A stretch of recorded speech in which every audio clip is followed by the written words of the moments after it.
Bom dia, torcida tricolor, aqui é o Hugo Seixas gravando mais um Tricolor no Trânsito. Hoje, dia 4 de março de 2026, quarta-feira, né? Abrindo esse vídeo aqui para falar da mais nova polêmica da torcida do Fluminense, né? Depois da polêmica de diretoria não sabe contratar, que vergonha que a gente está passando na janela, cadê o 9 grande prometido, não cumpre promessa, né? A polêmica do time tá jogando bem, mas não vou pro estádio porque não veio o 9 que eu quero, não vou pro estádio porque não vou ver o Freitas, enfim, né? Depois de todas essas polêmicas, a gente tem mais uma polêmica, né? Que é a polêmica, nem parece que o Fluminense disputou uma final em jogo único há 3 anos atrás, né? Menos de 3 anos atrás. É porque foi no final de 2023, a gente está no início de 26, né? O que acontece? O regulamento do Campeonato Carioca dá o mando de campo na final para o time que fez a melhor campanha naquela fase de grupos ali, né, em que um grupo enfrenta o outro. E aí a torcida do Fluminense enfiou na cabeça que o Fluminense, a venda de ingressos ia abrir antes do Fluminense, já que o Fluminense tinha o mando de campo na final jogo único, né? Afinal de contas, né, nas finais anteriores do Campeonato Carioca, que era ida e volta, né, o time que tinha o mando no primeiro jogo abria a venda de ingressos para sua torcida antes, né, e o time que tinha o mando de campo no segundo jogo abria o mando de ingressos para sua torcida antes. E era assim também na Libertadores, quando era final ida e volta, né? Na Copa do Brasil até o ano passado, a Copa do Brasil esse ano, a final é um jogo único, né? A torcida do Fluminense esqueceu que esse ano a final do Campeonato Carioca é em jogo único. Não tem o porquê, né, a venda de ingressos abrir antes para uma torcida só.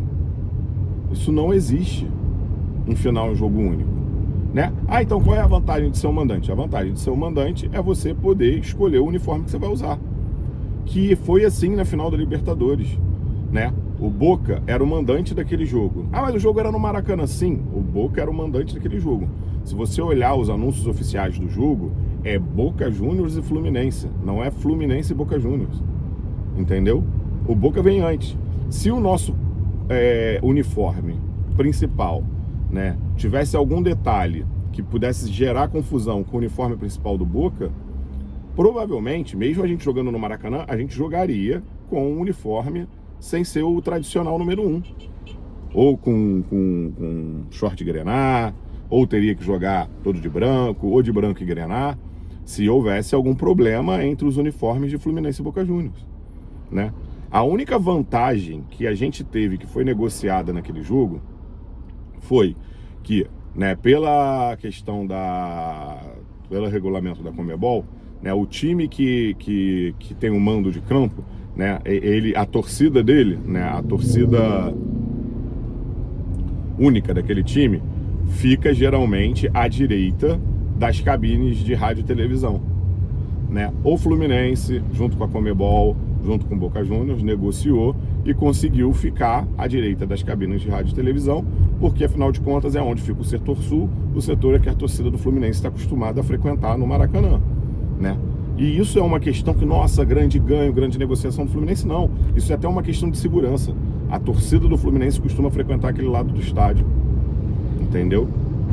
E talvez fosse até mais difícil na hora que você tivesse mais problemas na hora que os torcedores do Boca tentaram invadir o lado deles lá do Maracanã, né, se fosse daquele lado, porque o outro lado você tem como botar grade pra cacete e é pista, né?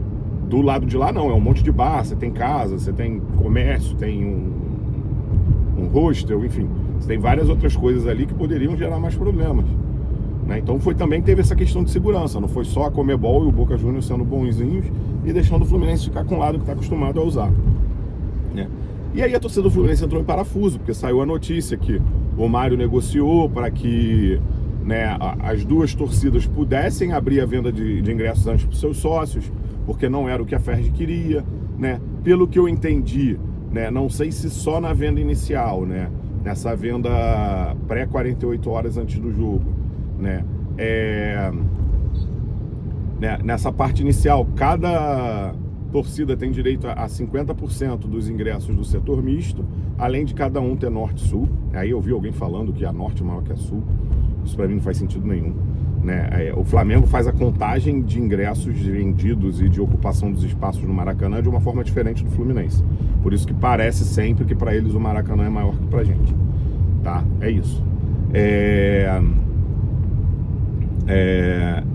Né? E isso é uma vantagem. Se a nossa torcida se engajar, ela consegue pelo menos 50% dos ingressos. E tá na hora de engajar, cara. Vai abrir primeiro para sócios aí pelas categorias, entendeu? Depois vai abrir para ex-sócios, né? Para terem essa vantagem de comprar, entendeu? E aí é isso. A gente, antes de abrir ali 48 horas antes do jogo, a gente pode esgotar os nossos 50%. Depois eu não sei como é que se ele vai ter esse controle, né, só o que sobrar dos 50% que era destinado ao Fluminense, de só tricolor poder comprar, né? Eu espero que nesse momento se evite tricolor comprar para flamenguista, né? Porque, mas é meu amigo, mas é não sei o quê. Cara, cada um compra o seu ingresso do seu lado e é isso, entendeu? Aí também vem a torcida do Fluminense, né? Não, vou comprar, não vou no jogo e vou pegar ingresso no setor misto. O que você vai fazer, de qualquer forma, é que tenha mais flamenguista lá do que tricolor. É isso, né? Não, os sócios têm que comprar os ingressos do setor misto, porque aí quem não é sócio vai conseguir pegar ingresso na Sul. Irmão, eu não vou abrir mão do lugar aonde eu vejo sempre os jogos para uma pessoa que desistiu de de ser sócio do Fluminense porque não gosta do Mário, que não gosta do Matheus Montenegro, que não gosta do Freitas, que acha que o Fluminense só contrata jogador bagre, que o Montenegro não cumpriu a promessa de trazer o grande 9. Não vou, irmão, não vou, né? Pago o meu sócio desde que lançou o programa Sócio Torcedor, nunca deixei de pagar, graças a Deus é um dinheiro que não me faz falta, entendeu? Não vou deixar de ir aonde eu costumo ir. A final da Libertadores, né, eu não comprei a venda de ingressos, que abriu antes, porque eu tinha certeza que ia conseguir ver o jogo no meu lugar, entendeu? Tem o toque de ver em outro lugar, né? Tem toda uma questão mística que eu preciso ver o jogo ali. Tem até me incomodado que tá ficando muita gente naquele lugar, né? Enfim, gente que fica tirando foto durante o jogo ao invés de ver o jogo. Mas é isso, né? É isso, entendeu? Polêmica vazia. O Mário conseguiu garantir que mesmo abrindo para as duas torcidas, né, para os sócios das duas torcidas ao mesmo tempo, que a gente possa ocupar 50% do estádio, entendeu? Então cabe agora à torcida do Fluminense parar de reclamar e fazer a sua parte e ocupar 50% do estádio, entendeu?